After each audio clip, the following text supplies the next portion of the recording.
Yeah, it turns out the recording button is how you start, not the play button. I prefer clicking play to record, and then nothing gets recorded.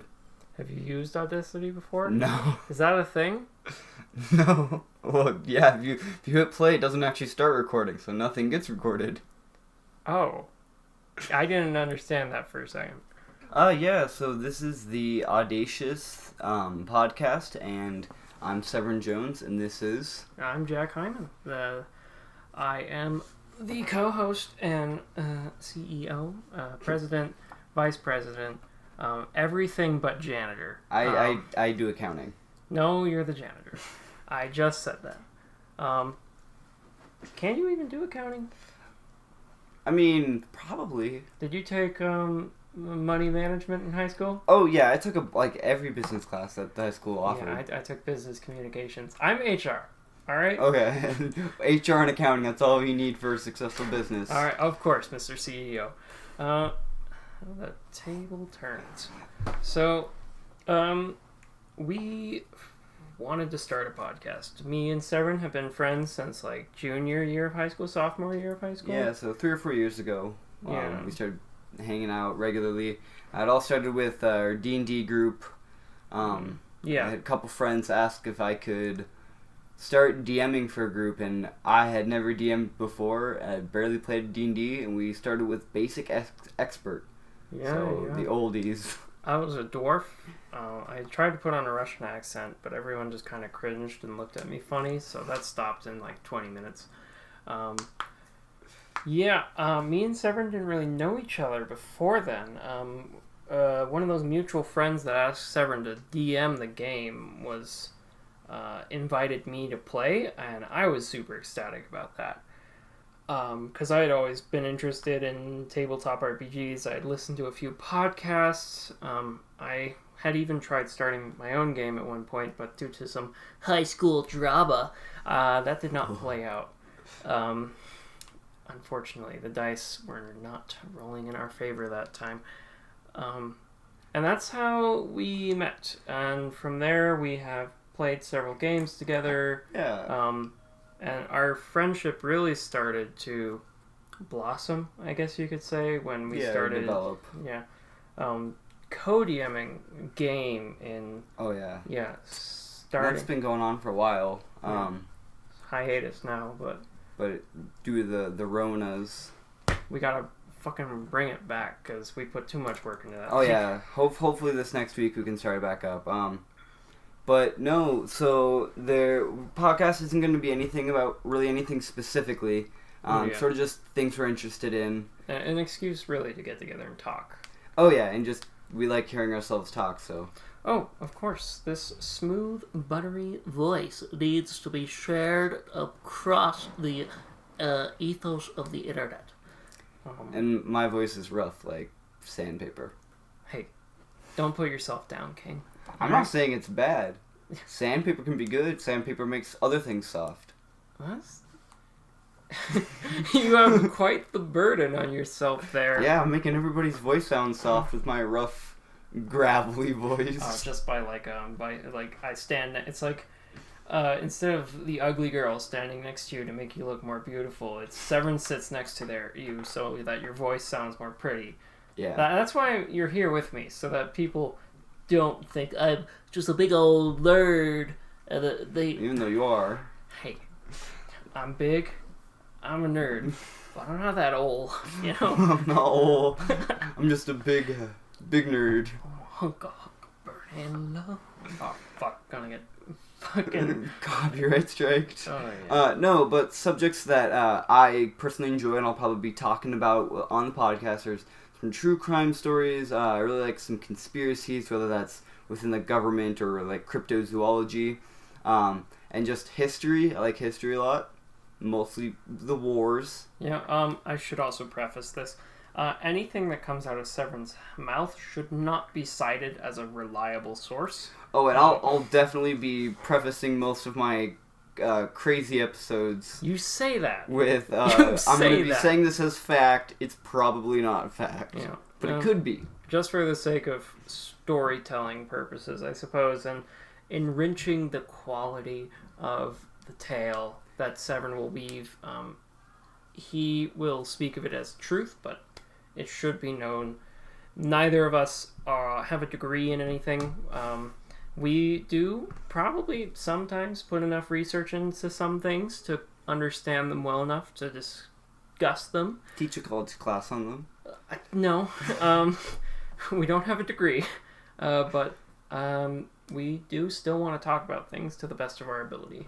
Yeah, and the biggest reason is when I read some crazy guy ramble on the internet, I'm gonna ramble like this crazy guy so you can get the fullest effect of his crazy. And you also have your own crazy, despite going there. Many a times have I heard your rants, several. Oh yeah, I've been told to be quiet and stop talking about them because they get a little out of hand. Many an awkward silence at parties. I like to bring to the table probably a lot of Star Wars. I am. When Severn says I'm a big old nerd, he's not wrong. Oh shit, that got loud. I grew up on Xbox. I think since I was 4 years old, I've been playing Halo. Actually, just this last week, I beat all 5 Halos again.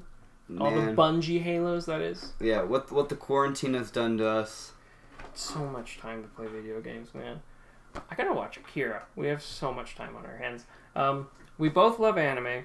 I grew up with Xbox. He grew up with PlayStation. So there's a bit of learning from each other with that. Yeah, and well, not just PlayStation. I did grow up with the SNES a lot. I played a lot of Super Mario World and Donkey Kong Country. You're a big Nintendo boy. Oh yeah, a big Nintendo boy. Play the Switch a lot. Actually, I used to do Smash tournaments.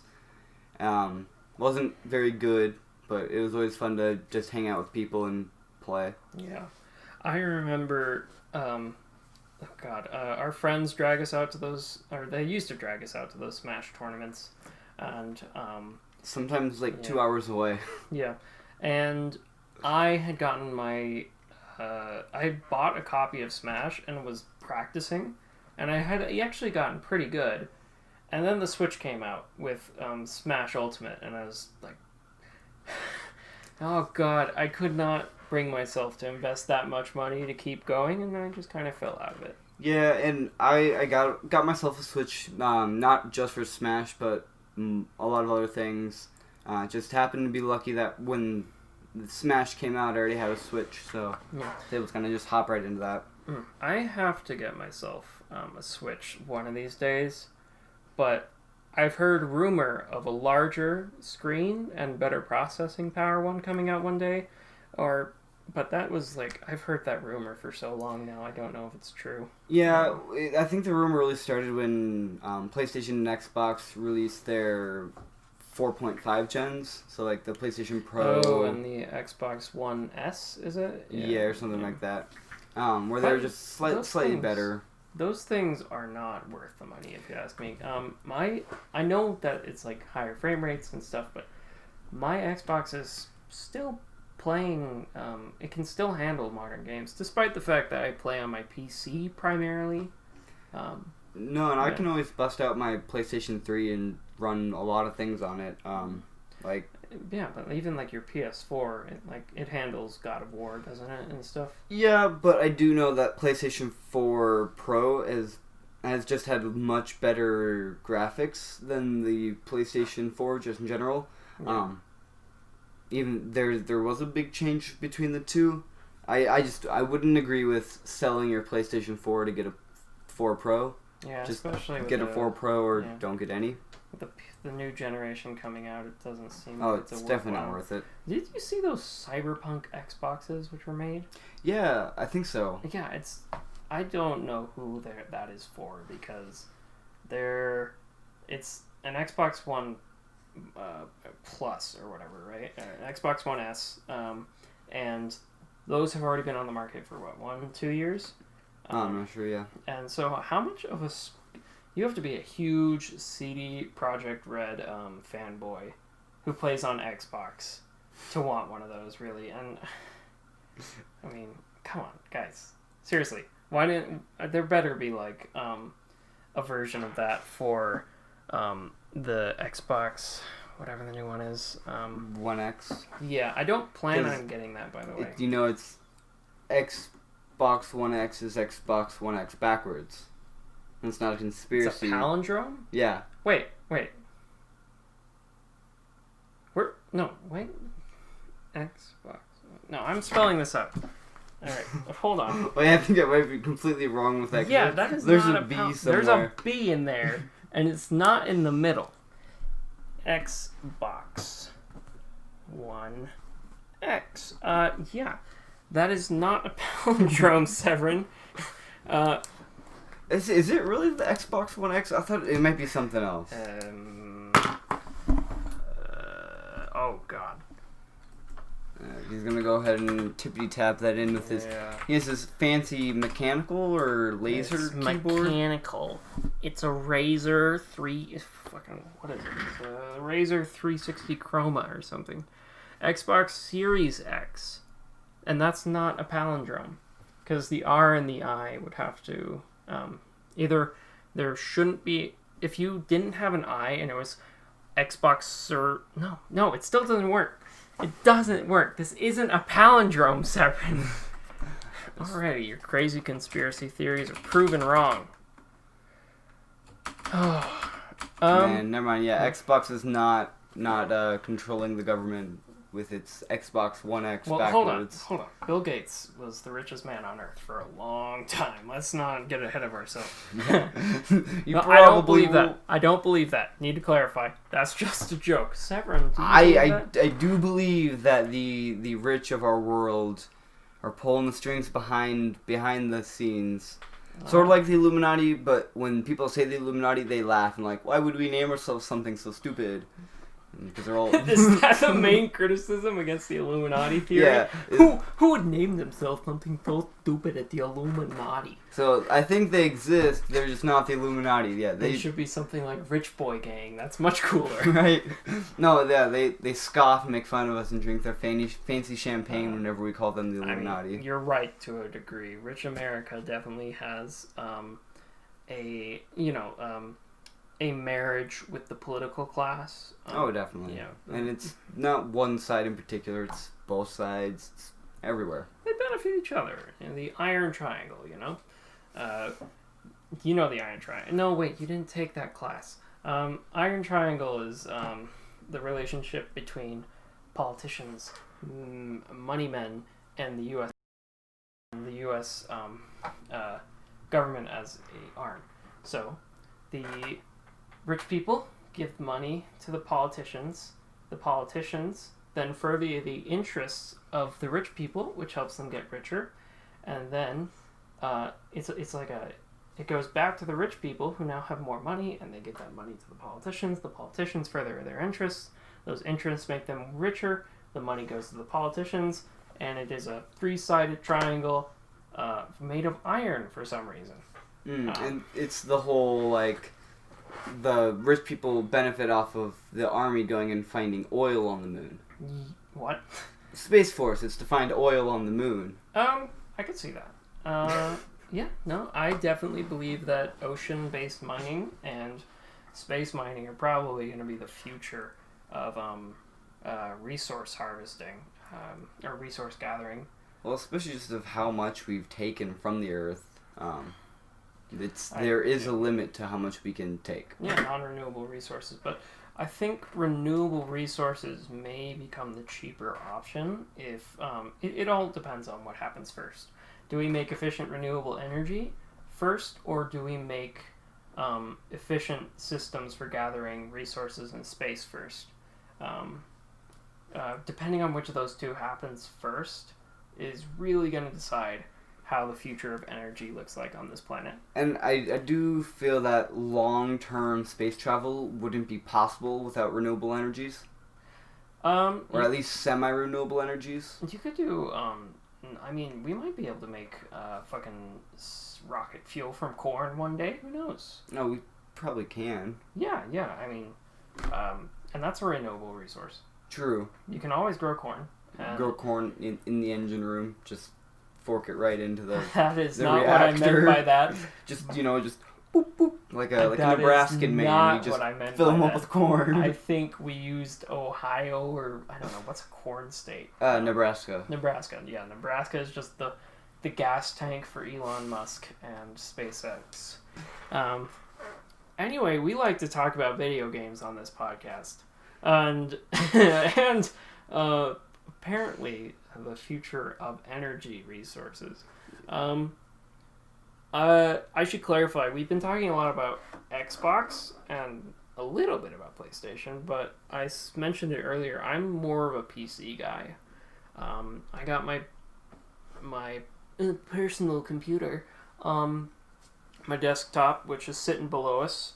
The case for your desktop looks like it's from the 1990s. The case is from the 1990s, but the interior is much nicer. Yeah, you wouldn't be able to even power that keyboard with a 1990s computer. I think you could. It depends on the power supply.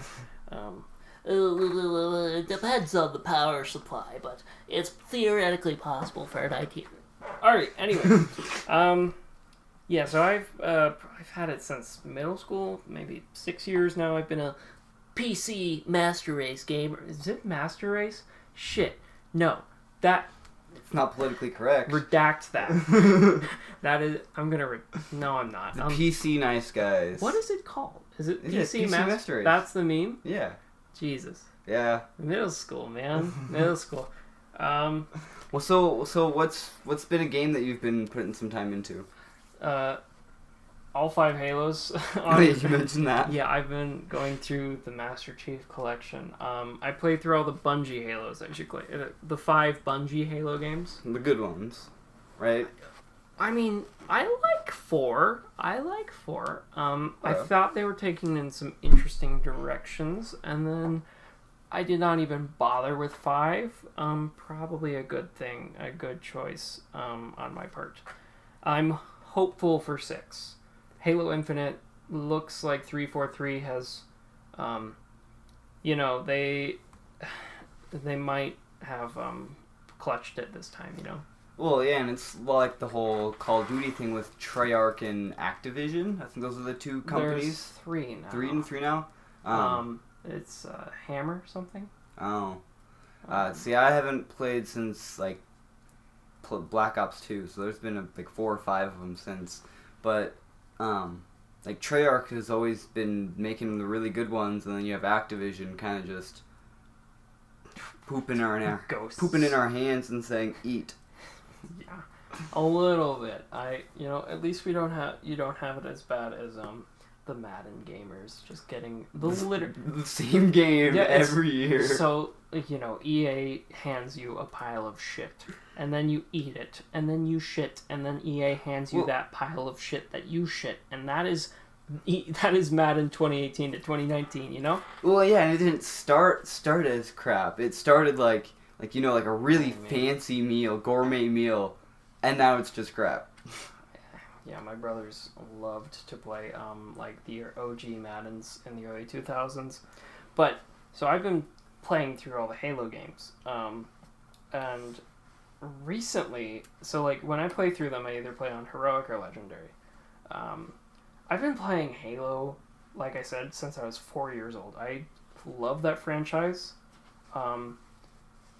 And when I was 4 years old or whatever, not 4 years old, but when I was 6 years old, I had played Halo so much that I could beat Halo Combat Evolved on heroic difficulty, and I could beat some of the earlier missions on Legendary. Oh yeah. And I was so I've been playing. Point is, I've been playing the games for a long time. This last time, I decided I didn't really want to challenge myself. Just go on to enjoy the game. Yeah, enjoy the story, enjoy the gameplay. Yeah. And I put it on normal difficulty. And then it's at the end of each mission, it's been par time, complete. Par score, complete. Achievement. I got an achievement the other day in Master Chief Collection. 20,000 kills across the entire game. There's an average of 80 enemies per Halo level. So you played a little bit. Yeah, just a little bit. Yeah, the one that's me with Crash Bandicoot is like that was the games that I grew up with, and when they remastered, I came back and beat them all again. Like with the Insane trilogy. Just remember playing when I was youngin' on PlayStation 1 and PlayStation 2, playing the original Crash, the first 3 of them, the good ones. And it was that I was a lot better at games when I was a kid than I am now. Playing that game, like as a kid, I beat the game. It took me a lot longer, but this time when I sat down as like 18-year-old and had 14 years of more knowledge on this stuff, it still kicked my butt. It still took me a long time to beat the games. I haven't played that. I have trouble going back to those older era games, you know? It's very touchy. It's very fidgety. And, well, and the first game was originally done on the D-pad only, so you didn't even have analog sticks yet. D-pad? Yeah, the PlayStation 1 didn't have analog sticks. Isn't it a 3D platformer? Yeah. So, you got 4 directions, and... Well, you can hold the angles, and it was pretty easy to hold the angles because the D-pad was all connected. Okay, so you have 8 directions. Basically. Yeah. But the first game was designed for that, so coming back to it with an analog stick didn't work very well. It was really hard. Could you play with the D-pad? Yeah, and so I had to just get used to move my hand up to do that. But some more modern games that I've been playing, I've just been into is like the Borderlands series. Really big fan of that. Not too.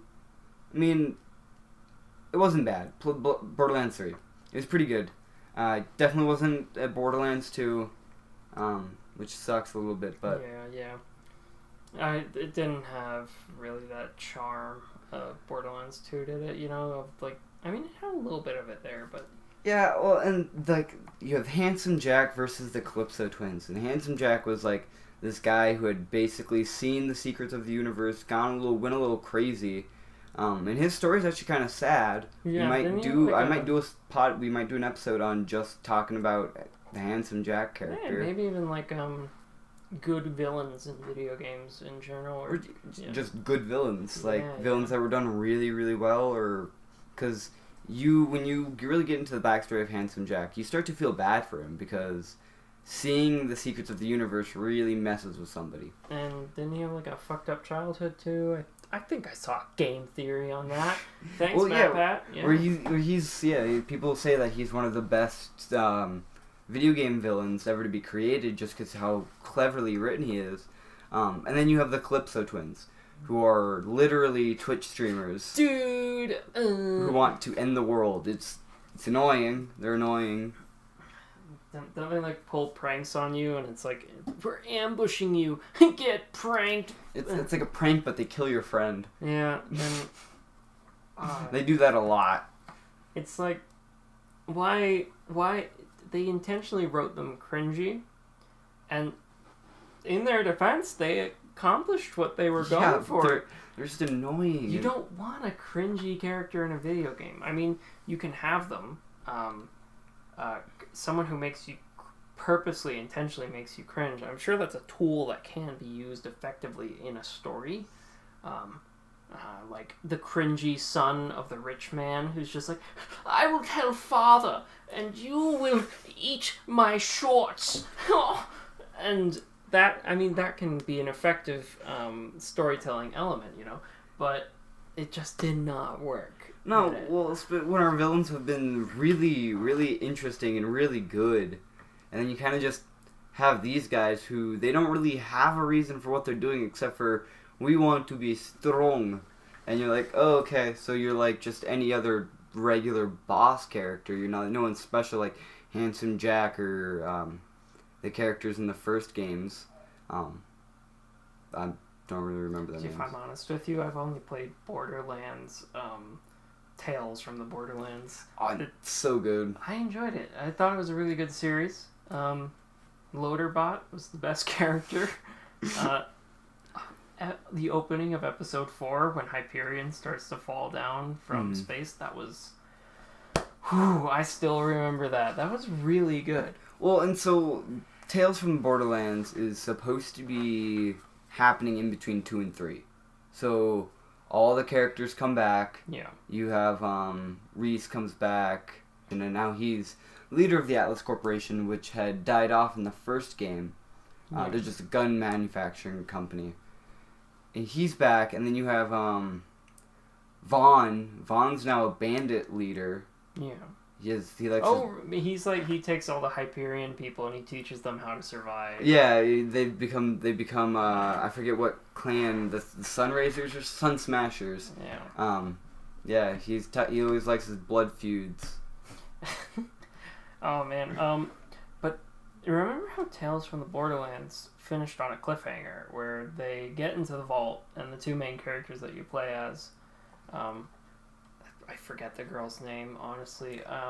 Yeah, she hasn't come back, so she's not in 3. So, but the other 2 are in 3, but they don't explain what happened to them. They're kind of just there. They got into the vault, the Traveler's Vault, and then they touched the loot box. Battlefront 2 flashbacks. But they touched the loot box, and then they, get Thanos snapped into oblivion or whatever, you know? Yeah. And that just Telltale went under, so, yeah. Sad. Wolf Among Us 2, come on, guys. I was really hoping for that game. Do you know the story of how they collapsed? No, not really. So to make sure that they could pay their employees as little as possible, they would fire and rehire their staff for every single game. It'd be new people every time. So they could pay them starting wages and never had to give them raises. That's but stupid. Their engine was in-house made. So the people who made it, they made it in a way that, it's difficult to use. It's like, I don't know. I'm trying to think of an analogy for it, but basically, it's unlike, how Unity is like this engine that it's really easy for developers to pick up and use and tool to their requirements. And it's kind of, you can use it for really anything, making websites, making games. Yeah. It's really easy. The Telltale in-house engine is awful. It's the opposite of that. Did they do that on purpose, or...? No, they just were inexperienced in making an engine. So their team was always a fresh set of people who did not know how to use the engine. And they were put under these horrible conditions where they're basically rushing a game out. And they had to be at the office for 8 days a week. And they're struggling to use this buggy engine that doesn't cooperate. And the only people who really stuck around was the writers' crew who pocketed everything. And when it became clear that this model wasn't working and people were starting to sue the company, it went under. It went belly under. And that happened during the middle of the Walking Dead season 4, season 5. Yeah, and Wolf Among Us, not season 2, but just 2. Yeah, that was probably, I don't know how early production that was. It was just barely announced, but Wolf Among Us, really awesome game. If you like fairy tales, if you like true crime. I saw a playthrough of it, I remember. It was really good. It's really good, and it's a lot like the whole, if you've heard of the TV show Once Upon a Time, that whole fairy tales come to life sort of deal. This whole combination of noir and the big bad wolf is he's a detective and everyone's they call him the mayor's dog or whatever. Yeah, they don't like him. But he's actually a really nice guy. He's just misunderstood. It's just edgy. He's brooding and dark. And it's only because everyone hates him, but he's out there protecting them. Sometimes. He kind of shows up after the fact a lot of times. Doesn't it? I mean, he's trying to protect them. He's trying to, yeah. He's trying to stop the crooked man. And then Little Red Riding Hood, turns out she faked her death, and you're like, ah! Spooked. Yeah, at least that's what's hinted at the end, right? Yeah. I played it forever ago when it first came out. I kind of binge played it, so. Yeah. Oh, it's crazy.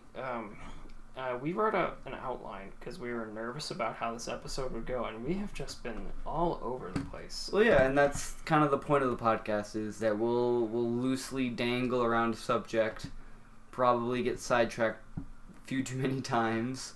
Not be able to go back to the original subject. Yeah, but we'll always try to wrangle it back, and we'll definitely have some structure in the future. I mean, we have some structure now. Yeah. But I don't know. I think structure isn't as important as just us having fun, and that's really, I think why I want to do this is because I want to have like an excuse to just sit down and talk with you. Because I think we have a lot of different life experiences. Certainly, Severin is from North Dakota, and he moved out here to Colorado. How many years ago? About 5 now. Yeah, and I'm a local boy, born and raised. He played PlayStation and Nintendo. I was an Xbox and PC boy. We have these very different life experiences, and yet we have a lot in common. No, definitely, yeah. Yeah. And I think, there's like a lot of basis for discussion there. So it's a few days later. We lost our audio to the fact my computer doesn't have a very good disk. I need to get an external SSD for this laptop so that it won't like freak out when we record. Yeah, it was sad because we lost one whole conversation basically about just Colorado in general, and if we talked about it again, I don't know if it'd be as genuine this time. I mean, I think I'd have my thoughts more cleared up. Anyway, what are you drinking today, Severin? I am drinking Lucky Jack's Nitro Cold Brew Coffee, and I'm the Triple Jack, so it's the espresso. It is super strong, very, very tasty. If you like cold brew coffee, definitely on the list. This isn't sponsored, by the way. We're just talking about coffee we like. Severin kind of got me into coffee. I wasn't as big of a coffee boy before, but after he was having me drink coffee at late night D&D, I kind of got hooked. Thanks for the addiction, friend. Oh yeah. Well, I've been drinking coffee since I was 8 or 9 years old, like caffeinated coffee. And it's very addicting. Caffeine is. Definitely go through withdrawals when I don't have my coffee. Get those headaches. Oh, I might wake up with migraines sometimes. It's definitely not something you want to be hooked on, but that most of America is probably hooked on. It's a manageable addiction. Oh yeah, and it doesn't just straight up kill you like cigarettes or other drugs. It just makes you suffer. You know what's probably the worst side effect? Having to poop. Oh, dude, yeah, especially when you're drinking hot coffee, because then it warms up your insides and it just cool. Not like that. I'll be at work at the coffee shop, and I come in early morning. Barista, he's like, "Hey, Jack, got your shot of espresso ready for you," because they know I like a shot of espresso when I start my shift. Mm-hmm. And then 15 minutes later, we got a rush, and the rumbles come, and I gotta get a move on real quick. Oh, I feel that. And working at UPS, I can't just dip and leave to the bathroom real quick. So I got just start piling up. I gotta plan it, and it's like I Love Lucy when she's working in the factory. Oh man, who else did that stupid joke? Drake and Josh stole it. Drake and Josh did it. I'm pretty sure the Three Stooges did it first, actually. Did they? Yeah, it was way, way back then. I mean, I know just Three Stooges definitely came way before I Love Lucy, but... Yeah, I don't think it was as, it wasn't the same, exact same skit, but it's the same premise. Bolts were coming down a conveyor belt, they had to screw them in, I think. Yeah, and then they just piled up, so we started scooping them off the conveyor belt. So the foreman wouldn't see. Mm-hmm. I am also drinking a Lucky Jack cold brew. They come in these nice little bottles. I'm probably going to buy 4 or 5 of them to drink throughout the month, maybe. Oh, yeah. But I got the old school, the classic flavor. It's really nice. It's like this really soft coffee flavor that clings to your mouth. and lingers there. And a little, just kind of like a nutty aftertaste is good. No, it definitely has a really good aftertaste and a lasting taste. Like I finished mine like a few minutes ago, and I can You might as well still chug taste that, it. man. You might as well chug that. Dude, I love coffee. I don't know. I drink anywhere from a half a pot to 2.5 pots a day. Yeah, he's not lying about that. My record, and that was very rough day, but I think I had 3 like full pots of coffee throughout the day, all caffeinated, and it was definitely uncomfortable after that. After all that coffee, it was Your stomach must high have energy. hated you. Oh yes, I had stomach cramps. I was sweating, even though it was cold. High energy. Yeah, you also brew your coffee strong, and you don't drink it with milk or sugar. Nope. So there's nothing to dissuade that acid. You're just I mean, I probably ate some food and drank some water, but sure, but it's not as basey as milk. I'm sure. oh, definitely not. Well, and if the darker the coffee, the more acid it has, and I like my coffee like darker than black. So You didn't you rebrew it one time? You like took Oh, yeah. coffee, brewed a cup of coffee, let it cool, and then threw it back in the pot, and then instead of it pumping out water, it pumped out coffee into the coffee. I feel like that's probably bad for the coffee machine somehow. Yeah. that little pipe that brings up that hot water is not easy to clean. It's like drinking your own piss, man. It's a little bit different than that. You can do it once or twice, But if you make a habit of it, it's probably going to have some health side effects. Well, actually, urine does have health benefits. you're not supposed to drink it. You're not supposed to drink it, but you can like use it as a Yeah. lotion. Yeah. Apples contain cyanide. That doesn't mean you Same should. cherries. I mean, okay, that's a bad example because you would still eat apples, but I'm sure like vomit contains carrots still, you know?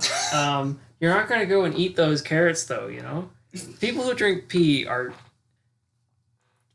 Hey, No! we don't discriminate. If you drink pee, that's okay. Get off this podcast. Turn it off. Go see a doctor. Go talk to them about whether the health benefits of pee outweigh the negative aspects. Your body is trying to get rid of it. Why are you putting it back in? Also go to a therapist because there might be something wrong with you mentally where, you know, you get a... Yes, always seek help. You get a little firm or a little juicy when you drink your own pee. Or other people's pee, for that matter. But if you do drink pee, hot or cold, what's the way? Do you let it simmer? Do you mix it with stuff? Like it's like coffee, like Is it like half pee, half coffee, a little bit of sugar. I like my piss warmed by the body, fresh.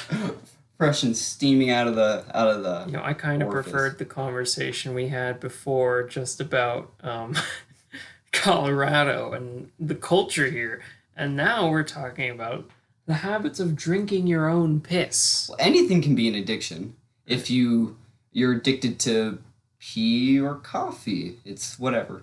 Well, moving on. What do you think of the new PS5, Severin? I think it looks cool. I know a lot of people say it looks a little dopey. It looks like what's his face from Yu-Gi-Oh, or like a router or whatever. But it's cooler than the Xbox, which is just a box. Saito Kaiba? Yeah. Yeah, it definitely looks like Saito Kaiba. I kind of want to just get a plush of him, cut the head off the plush, and stick it on my PlayStation 5. Do that. Oh my god. That'd be awesome. That'd be fantastic. Take the arms of the plushie and put them at the sides And of stick the legs out, pin the legs to the bottom. Yeah. Maybe like tape a Blue Eyes White Dragon to the hand or something card. Honestly, I don't care for the look. It doesn't look bad. It doesn't look good. No, I thought the Xbox 360 was ugly, if I'm honest. I did not like the curves on it. The if we're gonna go with some of the uglier devices, you got the Xbox 360, PlayStation 1 wasn't very pretty. Yeah. You got the N64 controller, Oh, God. which is Don't bring that thing really not pretty. up. You gotta use your penis for Yeah. the little middle joystick. Yeah, that's how you triple hand it. Or you set it down on your lap and you just put your hands on it like a keyboard, and yeah, you control it with your thumbs. Yeah. Okay. I did that as a kid. Did you? Yeah, of course. I didn't know, like, how am I supposed to use it? And I guess technically you're supposed to decide which two handles you want to hold, and you hold it at an angle. But a lot of games used all three handles regularly. Yeah, I don't think anyone in Nintendo was actually communicating how these controllers were supposed to be used, unfortunately. You know, my favorite controller is still the Xbox One controllers. They kind of break often if you drop them. Mm-hmm. I've learned that the hard way. Fortunately, I learned because of that I don't drop them anymore. I'm very careful. But Purposely drops them just to stress I test wouldn't purposely drop them. I'm just an idiot, alright?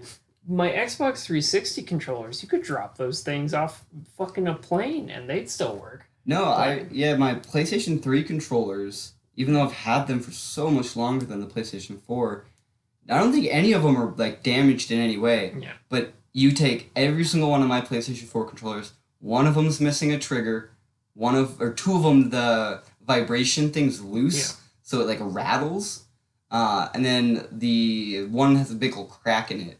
The newer stuff's a lot more fragile, but, I mean, that's... Yeah, things are fragile. You know, I'm glad...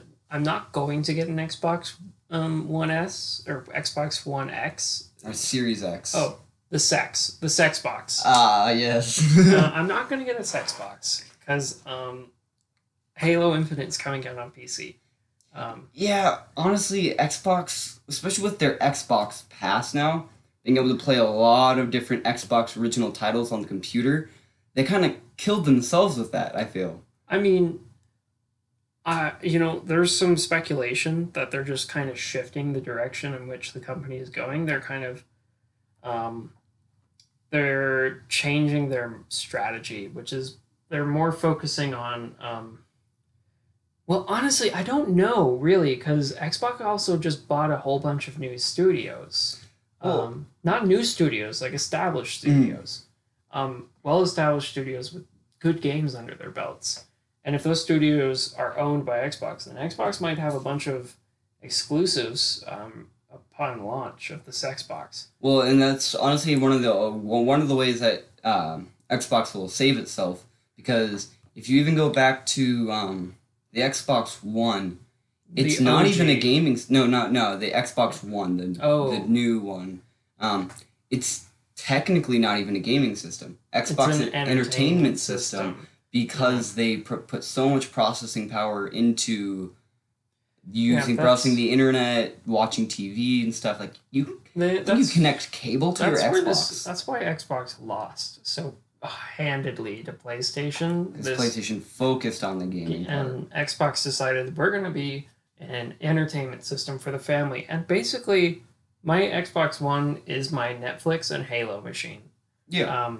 Until I get Halo Master Chief Collection on my PC, which I'm waiting for that thing to go on sale on Steam, because there's no way they're making me play full price for those games a third fucking time. As much as I love that franchise, I'm not about to drop $50 to get all of the play Halo games again when I've already paid $60 for each of them once and $60 for Master Chief Collection. Done. I've probably paid $180 just on the basic Skyrim game 3 times. What, dude? PlayStation 3, PlayStation 4, and then I got it on my PC. Severin, oh my god. Wait for a Steam sale, a Humble Bundle, and don't pay full price. Actually, I don't think I paid full price for my computer. I think... Well, you wait for a Steam sale? I wait for a sale. Yeah. And... Bethesda has too much of your money. They do. They took all my money. They took my money from 76. I pre-ordered Fallout 76.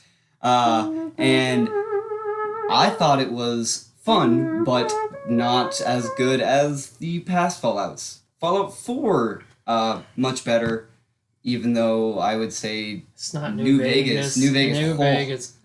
Just remake New Vegas, Bethesda. I'll pay it.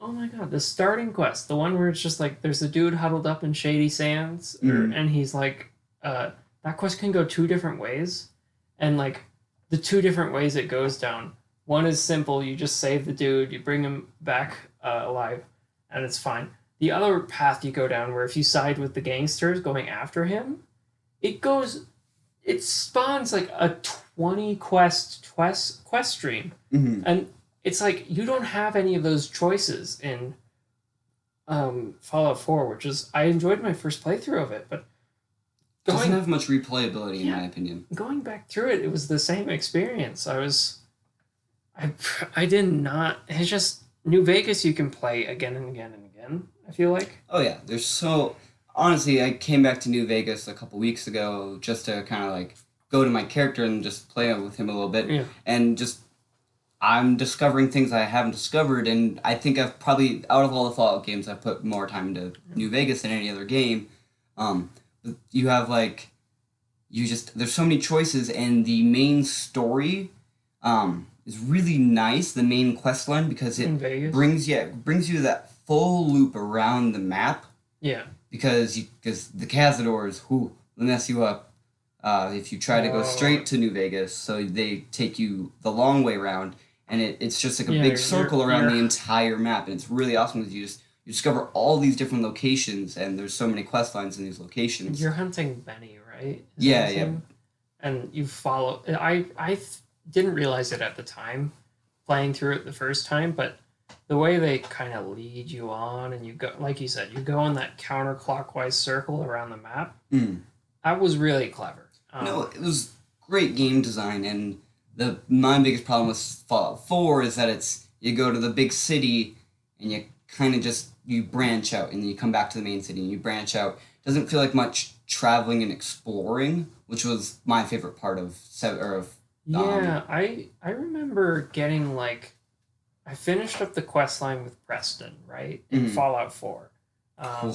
I was prepping my settlement and then I kept like doing these Minuteman quest lines over and over again because he's like, you gotta head to Diamond City, and they make the journey out to sound like it's this really perilous thing. I look on the map and it looked pretty far away and intimidating. But it's just a lot of open space. You go through one small Yeah. town and then Uh, you traverse through Diamond City, basically, or As the I city re- around yeah, it. as I would realize when after grinding forever, gathering up all this gear, I was like, in my brain, I was thinking this is going to be a perilous journey to Diamond City through the ruins of Boston. Perhaps I'll encounter super mutants, raiders. This is lawless territory, and then I think I made it there with like one combat encounter. Yeah, there's And it was just a like- feral ghoul encounter that almost everybody encounters right away. Yeah. That's where you meet Preston the first time. Is that city that's overrun with ghouls? No, not Preston. That's Not Preston. Paladin Dan's. Yeah, Paladin Dance. I think actually I ran into Paladin Dance on my way out of Diamond City. But still, I was underwhelmed by the experience because I had just finished up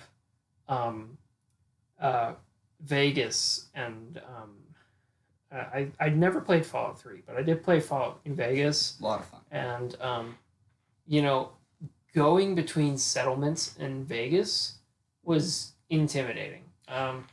No, definitely. And Vegas had this survival mode, and I think Fallout 4 had it, but Vegas they implemented it so much better in a way where it wasn't detrimental, but you had to eat food and you had to have these materials with you, and so it made it feel a lot more realistic.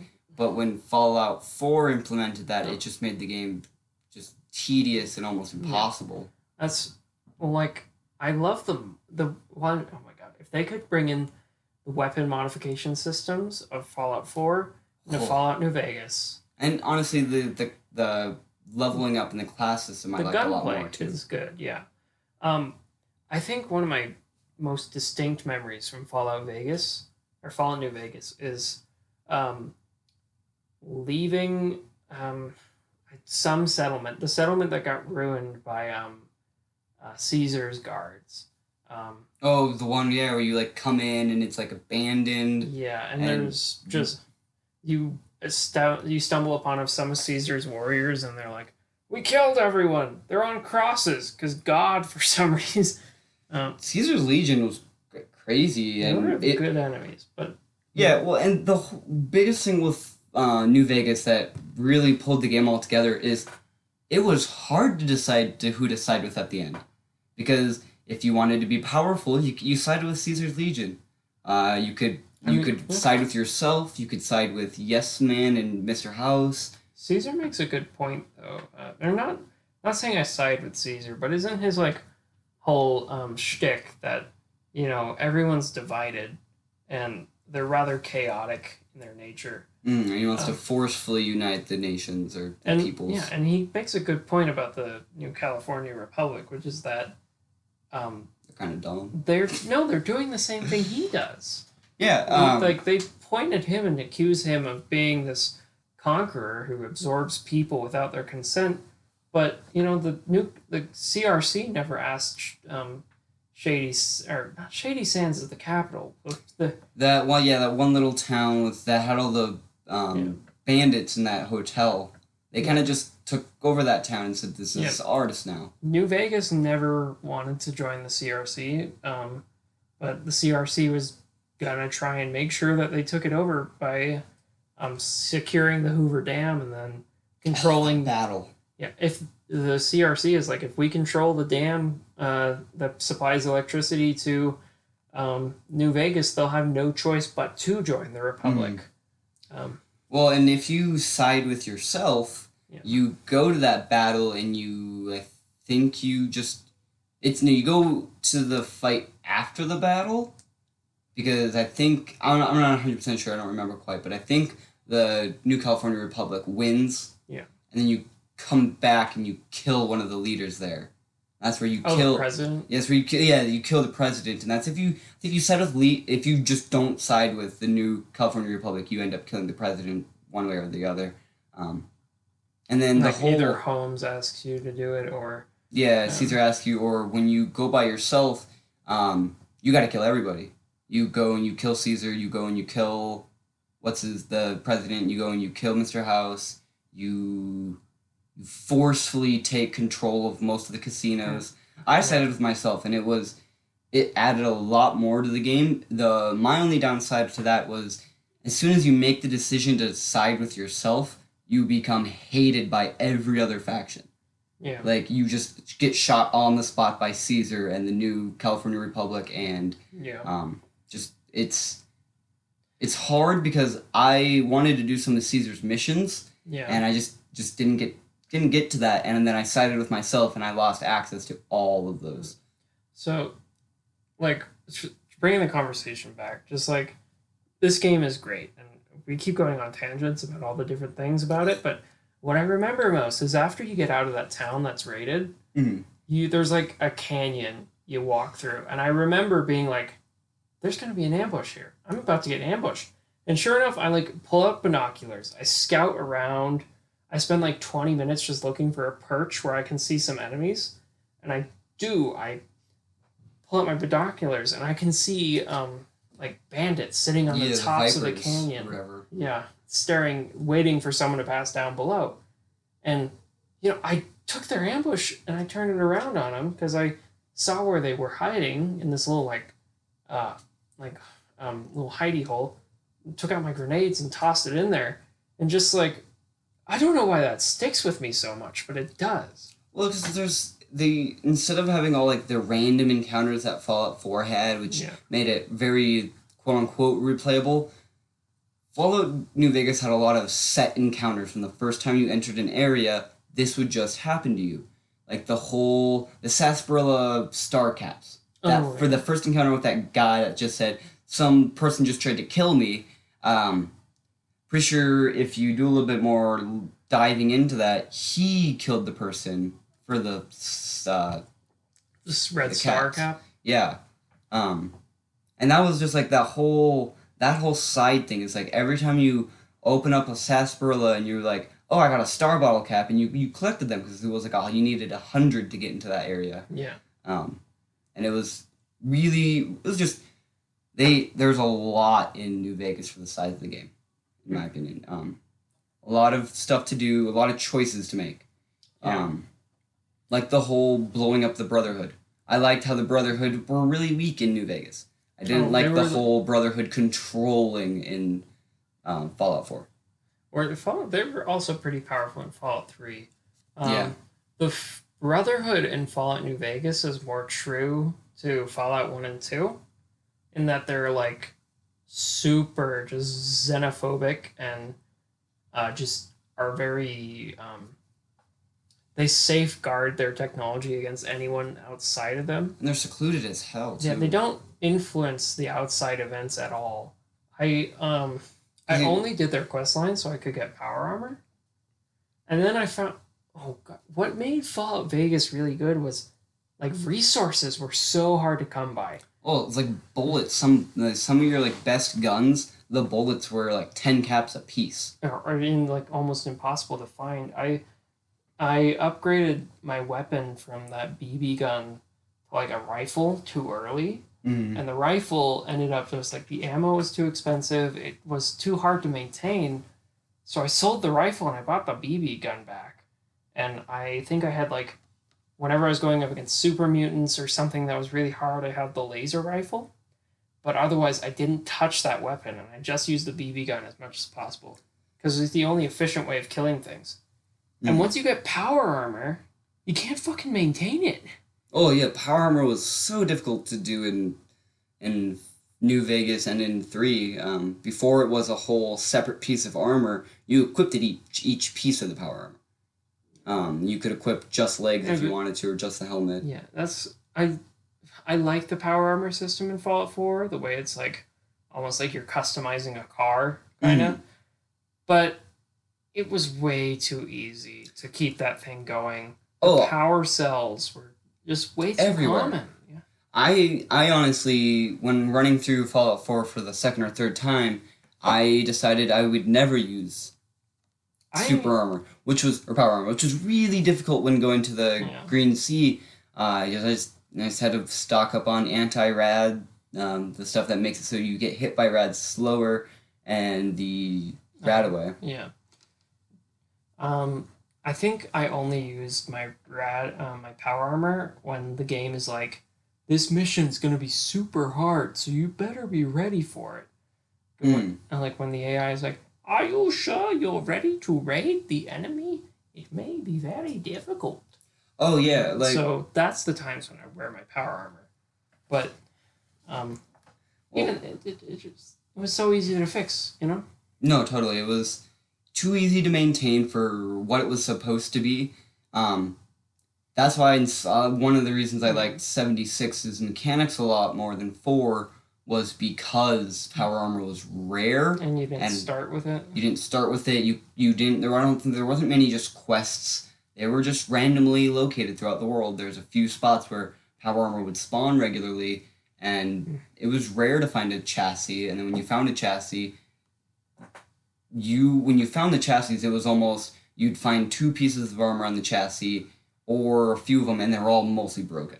Yeah, which was awesome because it made you work for your power armor. You didn't just get it. Yeah, it felt like a real. I remember that feeling when I first got my power armor in Fallout New Vegas. It was just like, oh my god, the fights are going to be so easy now. I'm not going to die every time I come across a super mutant encampment. Mm-hmm. And that did work, but then you realize like how expensive it actually is to use it and keep it going, and that forces me to like take my power armor off and use other equipment when it's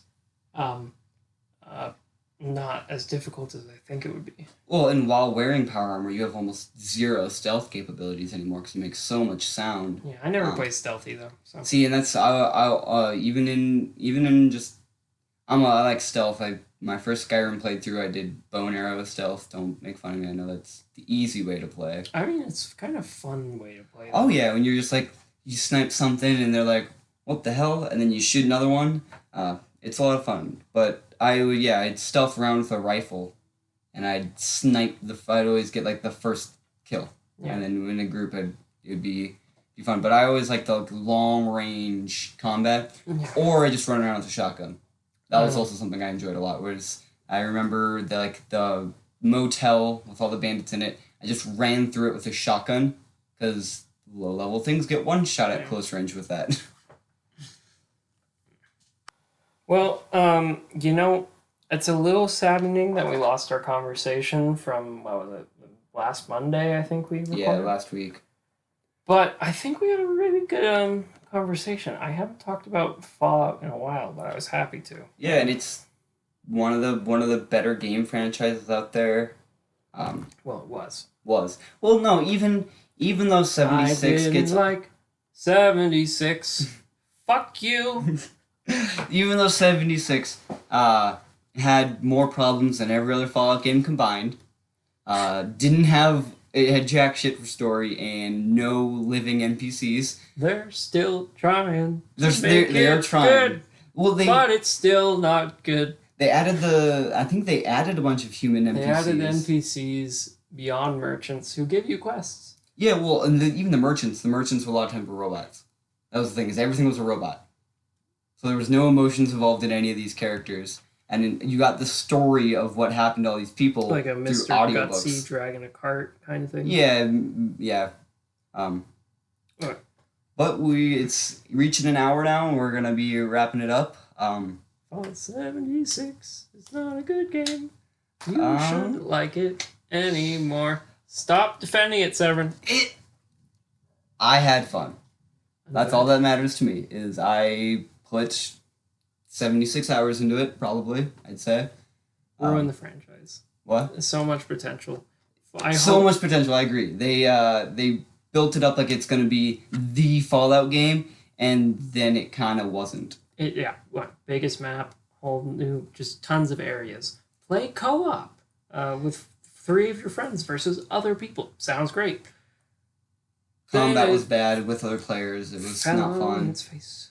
Well, because how combat work is that you shot at somebody, they had to shoot back at you for combat to actually start. So if you shot somebody, they could just one-shot snipe you. Because their first shot would deal damage, and your first shot wouldn't.